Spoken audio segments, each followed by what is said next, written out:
சென்னை மண்ணடியில் உள்ள இந்திய வங்கி கிளையில் நம்பி டெபாசிட் தொகையை 2 லட்சம் ரூபாய் வைப்புத் தொகையை வங்கி ஊழியர்களே மோசடி செய்து எடுத்துவிட்டதாக முதியவர் ஒருவர் பரபரப்பு குற்றச்சாட்டை முன்வைத்திருக்கிறார். சென்னை மண்ணடி புதுத்தெருவைச் சேர்ந்த குமார் 70 வயதிலும் எல்ஐசி முகவராக இருந்து வருகிறார்.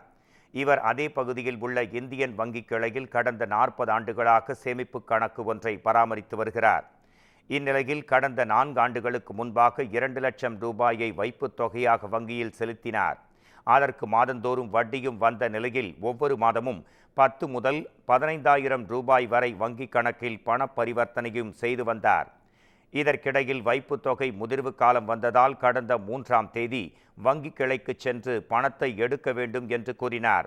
அப்போது உங்களின் வங்கி கணக்கில் 1,80,000 ரூபாய் கடன் உள்ளது, அதனை செலுத்துங்கள் என வங்கி ஊழியர்கள் கூறியதால் அதிர்ச்சியடைந்த முதியவர் தாம் எந்தவித கடனும் பெறவில்லை என்று வங்கி ஊழியர்களிடம் தெரிவித்தார். ஆனால் வங்கி அதிகாரிகள் சரிவர விளக்கம் அளிக்காததை தொடர்ந்து முத்தியால்பேட்டை காவல் நிலையத்தில் முதியவர் குமார் புகார் அளித்தார்.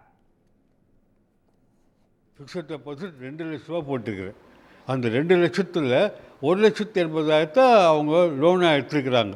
இது எடுத்தது யாருன்னு எனக்கு கேட்டாங்க. எனக்கு தெரியல, நீங்கள் தான் சொல்லணுன்ட்டு அவங்கள திருப்பி கேட்டேன் நான். அதுக்கு அவங்க பதில் சரியாக சொல்ல தெரியாமல் நீங்கள் திங்கட்கிழமை வாங்க, அந்த ஆத்தரைஸ் பர்சன் யாரோ அவரை கேட்டு சொல்கிறேன்னு சொல்லியிருக்கிறாங்க.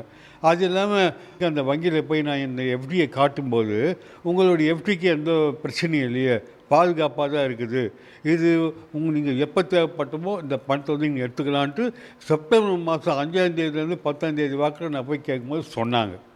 அப்படி சொல்லியிருக்கிற பட்சத்தில் நான் அக்டோபர் 3ஆம் தேதி போய் நான் பணத்தை எடுக்கும்போது எப்படி அந்த பணம் போச்சு, யார் எடுத்தாங்க, இதுதான் என்னுடைய கேள்வி.